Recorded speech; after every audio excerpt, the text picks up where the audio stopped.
IASME is a leading UK-based cybersecurity certification company. This video is about our flagship cybersecurity standard, IASME Cyber Assurance.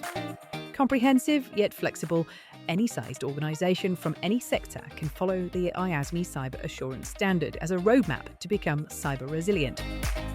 Head of the scheme, George Quigley, examines what it means to be cyber resilient, talks about the framework, the standard, and shows you how to certify. The key risk to an organisation, if it doesn't deal with cyber resilience properly, is it will just be unable to operate in the event of an incident. And we've seen a number of companies go out of business if they've suffered from a cyber event and have not been able to recover in a timely manner. Cyber resilience is a journey, and the IASME Cyber Assurance standard reflects this. Before you start your process, your organisation will need to have the basics in place, so an up-to-date Cyber Essential certification is a prerequisite. IASME Cyber Assurance can be achieved initially at Level 1 through an assessment verified by an independent assessor, progressing to an audit of your systems at Level 2. So the IASME Cyber Assurance standard contains all the key elements that an organisation needs to become cyber resilient. It's built around 14 different themes, and it steps you through everything from planning information security right through to business continuity planning at the end of the standard. It is flexible, but it also has a number of minimum must-haves that you need to have in place. So the big differentiator for me with IASME Cyber Assurance to other security standards is it sets you a framework, it gives you minimums within it, and then it provides you some flexibility for your business. The reason for doing that is that the risks facing an organisation tend to align with the size of the organisation. So the smaller you are, the less risk you potentially have in certain areas. So a good example would be a sole trader. A sole trader doesn't need to worry about the risks associated with people because they don't employ anybody. So in the sole trader standard, we've taken the people risk element out, apart from the element of training and awareness, which is of course critical to a sole trader as it is to anybody else. If you look at a micro business, the management of that micro business is generally embedded within a small number of people within the business. So we've taken away some of the elements that rely on committees and structures and other processes to get decision making, because in a micro company the decision making is generally within a small group of people and is fleet of foot. And that's why we've chosen to tailor the IASME Cyber Assurance standard to organisational size. What IASME Cyber Assurance standard helps you do is first of all give you a sense check. Have you included all the elements that you should have had? So do you have people involved? Do you have process? And do you have the technology elements that are embedded within it? Secondly, it helps you understand what you need to be doing in each of those areas against good practice. So it's a sense check about whether you're doing things in the right way based on what the standard believes you should achieve. And finally, it helps you embed what you're doing throughout the business.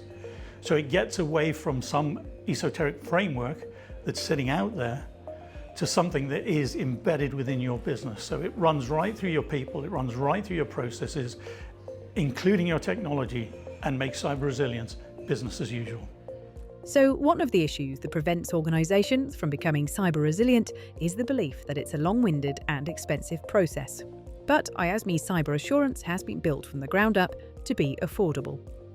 It's based on a self-assessment framework in the first instance. So you as an organisation download a question set, you answer the questions, and you can get a certification based on your self-assessment. And that is incredibly cost effective. It starts from £320 and goes up to £600 depending on the size of organisation. We've been doing this for over 10 years. We know what works, we know what doesn't work. We know what the smaller organisation needs, we know what larger organisations need. So we've tailored the standard to meet the requirements of the smaller organisation with a limited set of the information in the larger standard, but it's appropriate to their needs and it's appropriate to their risks. And that then helps you to get what we would say is an affordable standard for all sizes of organisation.